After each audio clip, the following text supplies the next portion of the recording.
नहीं, फैसला क्या करेंगे? नीतीश जी अभी गद्दी छोड़ने के लिए तो तैयार है नहीं, और उन्होंने क्लियर भी कर दिया है। वो जिस तरह से यात्राएं कर रहे हैं, जिस तरह से मीटिंग कर रहे हैं, ठीक है, उनकी स्थिति जो मानसिक और शारीरिक स्थिति, अब थोड़ी वो बीमार रह रहे हैं, मानसिक स्थिति भी ठीक नहीं है, ये लोकसभा इलेक्शन के टाइम से ही क्लियर हो गया था। लेकिन उसका खामियाजा इनको नहीं भुगतना पड़ा, क्योंकि उस वक्त लोकसभा के चुनाव थे और लीडरशिप की बात जब होती थी तो वो मोदी की लीडरशिप की बात होती थी।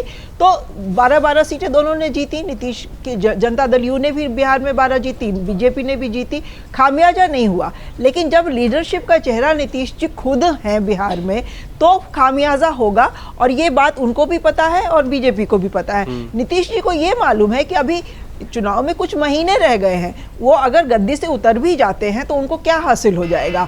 लेकिन अंदर अंदर अगर उन्होंने बीजेपी के साथ कोई इस तरह की एक संभावना पे चर्चा की है कि चुनाव के बाद वो रहेंगे साथ में, उनका सपोर्ट रहेगा, लेकिन बीजेपी कोई अपना मुख्यमंत्री बनाए, उसके लिए वो हो सकता है राजी हो गए हों। इसलिए बीजेपी भी चुप है और नीतीश की पार्टी में भी कोई इस तरह की सुगबुगाहट नहीं है।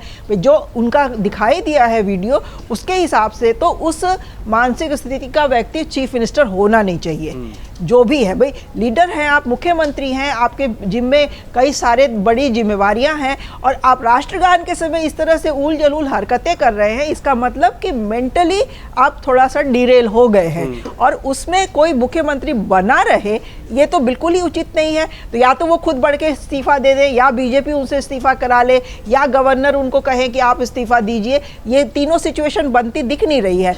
तो बीजेपी अपना राजनीतिक फायदा इसलिए उसमें देख रही है कि अगर चुनाव तक ये किसी तरह कंटिन्यू कर जाएंगे तो चुनाव के बाद डेफिनेटली उनका अपना मुख्यमंत्री बनेगा, और वो सिचुएशन तभी आएगी जब ये पार्टी उनके साथ रहेगी।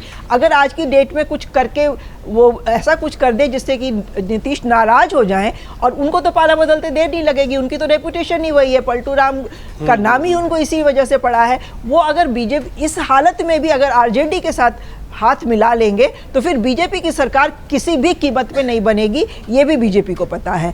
इसलिए बीजेपी भी चुप है।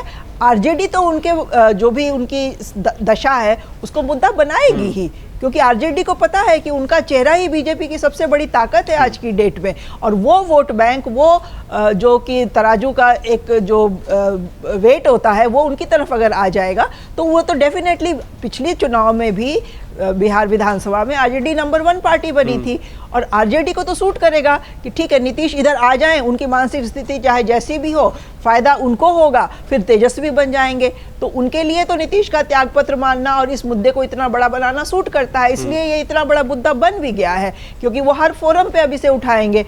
तो ये सब ले दे के आगे जो विधानसभा चुनाव होने वाले हैं उसमें गोटियां सेट की जा रही हैं। अब वो कौन सी गोटी कहाँ बैठेगी, उसमें निशांत का नाम जरूर एक बीच में आ रहा है, लेकिन ये भी तो सवाल है ना कि क्या नीतीश की जगह निशांत ले सकते हैं। भाई चिराग पासवान ने ले लिया रामविलास पासवान की जगह, कुछ दिनों से वो सक्रिय थे राजनीति में उनके साथ, या अखिलेश यादव ने ले लिया मुलायम सिंह यादव की जगह, क्योंकि वो भी सक्रिय थे राजनीति में, कुछ सालों उन्होंने काम किया था अपने पिता के साथ।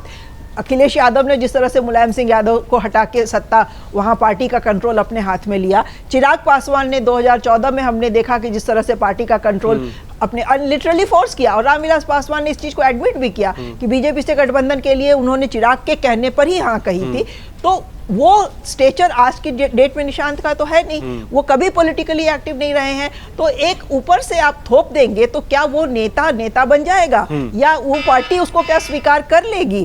तो अभी बहुत अर्ली है बिहार चुनाव के लिए, लेकिन ये सारा कुछ जो हो रहा है ये गोटियां अपनी अपनी जगह पे बिठाने की कोशिश हो रही है, और इंटरेस्टिंग होगा देखना कि कौन सी गोटी कहाँ फिट हो। अगर आप ये वीडियो YouTube पर देख रहे हैं तो हमारे चैनल को सब्सक्राइब कर बेल आइकन दबाएं, और Facebook पर देख रहे हैं तो हमारे पेज को लाइक करें।